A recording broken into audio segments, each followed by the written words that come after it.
Voilà, là je suis en train de vous filmer, monsieur Delay. Si l'OVNI arrive, on va être... Regardez-moi. Clic-clac Kodak. Voilà, alors qu'est-ce que monsieur Delay, expliquez-moi, vous pensez donc être... Vous êtes chercheur, vous, je crois. Cherchant, vous êtes cherchant, vous avez de plus. Souffrant en ce moment. Ah, regardez derrière vous.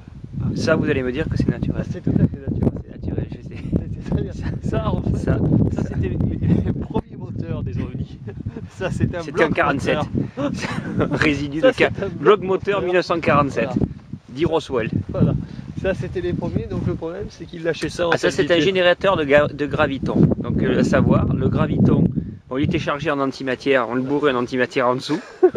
Vous aviez la grille de refroidissement et vous aviez le flux de graviton qui sortait par le tuyau, par la tuyère. Un petit peu gênant. Voilà, c'était. Alors bien sûr, c'était des objets qui étaient des moteurs qui étaient faits pour fonctionner en apesanteur et hors de. C'est pour ça que comme il est tombé du ciel, il n'était pas préparé pour la corrosion. Non, et effectivement, il... au sol. Ça, c'est une preuve. C'est pas normal. Objet qui, par la gravité terrestre, aurait dû être attiré sur le sol et éclaté. Il me semble voir des inscriptions, probablement cabalistiques, je ne sais quoi, sur le truc. La cabale. Made in China, c'est normal ça ou pas? On le sait, hein, les extraterrestres ont plutôt une tendance les envahisseurs. Asiatique. Les envahisseurs. Voilà. Vous l'avez dit, monsieur Delay. Hein, les envahisseurs sont là.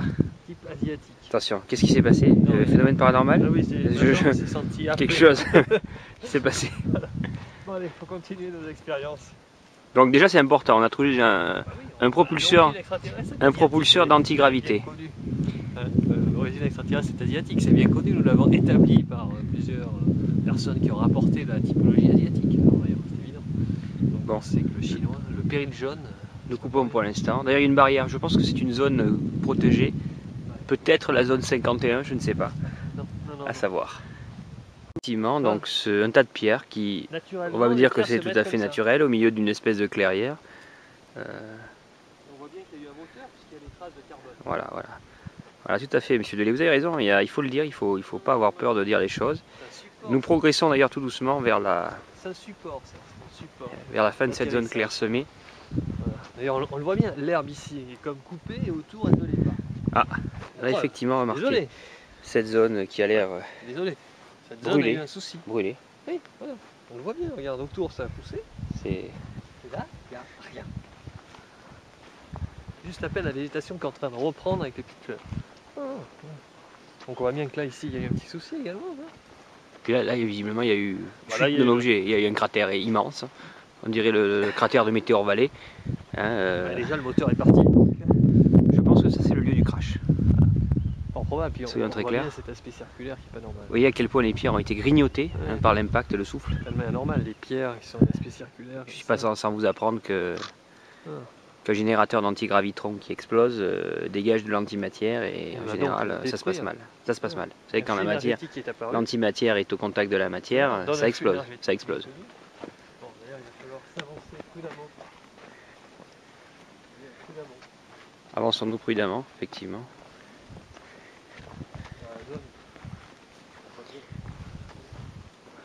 D'ailleurs, c'est pas par hasard que le chemin de grande randonnée qui part d'ici s'appelle le GR51.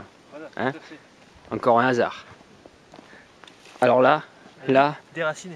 Là, d'abord un sapin, hein, ou je ne sais quel arbre qui n'existe pas ici. Non, c'est pas une espèce. Probablement, j'ai peur de le dire, je vais quand même le dire, c'est une espèce tellement exotique qu'elle ne semble pas terrestre. Il s'agit d'un végétal extraterrestre qui est passé par un vortex. Ah, c'est un vortex. La taxonomie terrestre ne pourrait trouver le genre et l'espèce, je suis désolé. Je crois que là, Darwin est en échec. Disons-le clairement. Je suis toujours avec monsieur Delay ici présent qui peut attester de la situation. Voilà, les restes d'un mouton, enfin les quelques centaines de grammes de laine qui restent d'un mouton qui a probablement été victime d'un propulseur en antimatière. Ça paraît probable, je ne vois pas d'autre explication puisqu'il a été dématérialisé et la laine seule est restée. Parce qu'on sait bien que les vêtements ne peuvent pas passer. Il peut y avoir dans Terminator. On passe tout nu. Bien connu. C'est pour ça que dans les chroniques de Sarah O'Connor, c'était beaucoup plus intéressant. Voilà. Avec Summer Hollow, je le rappelle. Ouais. Et en chronique, il y a le mot croc. Rappelons-le quand même, ça c'est important. Les crocs qui ont bouffé le mouton. Voilà. Et là, oui, alors ça, là, nous, effectivement, nous, ça c'est la cuve énergétique, c'est le réservoir d'antimatière. C'est-à-dire que c'est un réservoir d'antimatière. Donc il va falloir le baliser quand même. Hein. Qui est sûrement responsable de l'explosion, ça c'est sûr. Donc on avait le propulseur, on a le réservoir. Et on a la victime. Le victime du tout. Voilà. Bon, maintenant il faut un peu remonter quand même. Et que moi, c'est ça. Moi je suis convaincu que tu auras une anomalie sur ce film. Convaincu. Je suis convaincu que tu vas avoir des ormes. Voilà. Des choses pas claires qui apparaîtront sur ce film, c'est évident. Possible.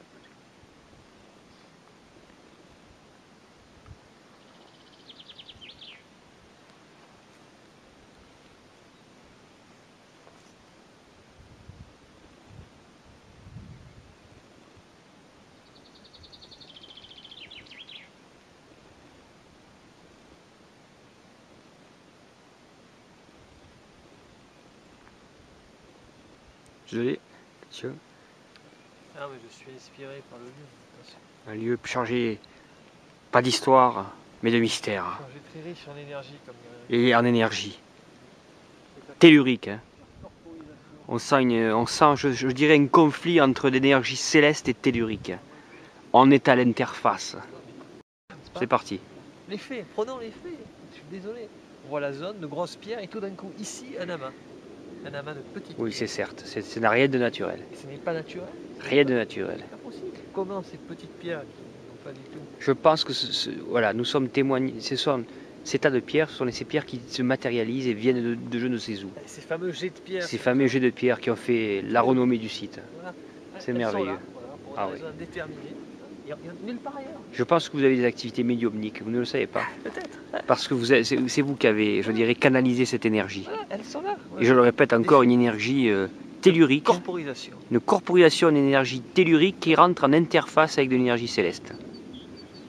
Là, nous progressons dans une zone où visiblement il ne se passe pas grand chose. Ah. Alors là, nous sommes témoins d'un jet de pierre qui vient de se matérialiser dans le buisson. C'est merveilleux. Merveilleux. Peut-être encore un, on ne sait pas. Hein, ah. Quelquefois, hein, c'est terrible. Oh là là, je l'ai filmé celui-là, en direct. Voilà. Alors là, c'est effectivement, regarde cette pierre. Voilà, et là, pierre qui est totalement différente. Ah, effectivement, vous avez raison, une pierre qui n'est pas naturelle. Je ne sais pas, je ne sais pas. Du tout ce type de pierre dans cette zone. Une forme, un message peut-être, à travers une forme particulière. Tout cela est bien étrange en tout cas. Combinaison. Oui, une dent peut-être, un ancêtre. Je sens cette énergie. Nous sommes rentrés pleinement dans cette zone d'anomalie permanente. Ah, monsieur Delay, convenez avec moi, convenez-moi. Comment, regardez la forme de ces pierres. Est-ce que ces pierres sont naturelles? Pas du tout. Ouais. Regardez-moi ça. Là, nous avons une espèce, pas de plus. Ah, une espèce exotique. Je dirais même indigène. Nous avons une espèce ici exotique. Regardez, filmez s'il vous plaît ici. Filmez. Ah oui. Ça n'a rien à voir avec la végétation d'ici. Non. On l'a encore posé là par miracle. C'est le cas de le dire. Une manifestation de l'entité. Enfin, en tout cas de l'intelligence.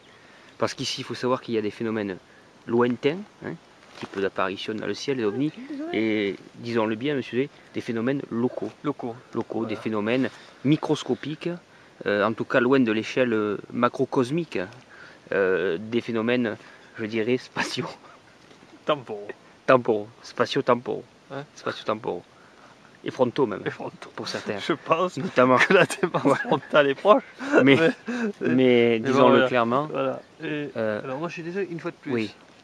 Dites-le, je vous écoute. La caméra vous enregistre. Une espèce botanique qui n'est pas de ce lieu. Oui. Écoute, attendez, je suis obligé de vous interrompre parce que. Vous entendez? Qu'est-ce que c'est? Regardez certains pourraient y entendre. Cette pierre qui est au-dessus, posée. Oui. Posée. Non,